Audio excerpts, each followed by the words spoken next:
اعوذ باللہ من الشیطان الرجیم بسم اللہ الرحمن الرحیم۔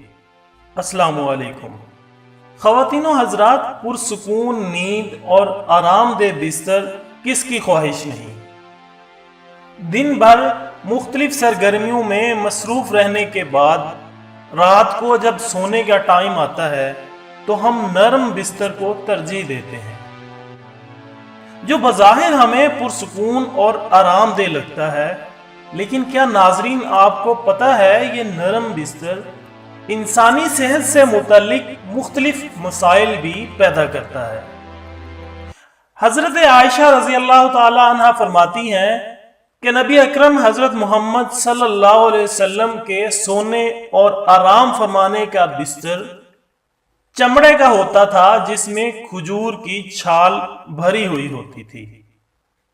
ناظرین، جدید میڈیکل سائنس ہمیں بتاتی ہے کہ نرم بستر کمر کے درد کا باعث بن جاتا ہے، کیونکہ کمر اور پشت کے عضلات یعنی مسلز ڈھیلے پڑ جاتے ہیں، اور اگر مسلسل نرم بستر استعمال کیا جائے تو یہ درد بڑھتا چلا جاتا ہے۔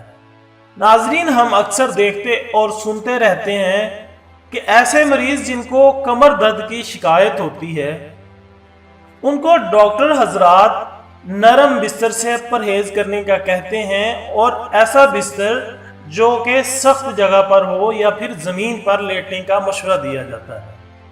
نرم بستر گردوں پر برا اثر چھوڑتا ہے، حتیٰ کہ گردوں کی نالیوں میں ایک پیچیدہ ورم بھی پیدا ہو جاتا ہے۔ ناظرین، نرم بستر کو ترک کرنے سے گردوں کی بیماریوں سے محفوظ رہا جا سکتا ہے۔ اسی طرح نرم بستر ریڑھ کی ہڈی کے درمیانی فاصلوں کو کم کرنے کا باعث بھی بنتا ہے، لہٰذا دور حاضر میں ماہرین نرم بستر کو کم سے کم استعمال کرنے کا مشورہ دیتے ہیں۔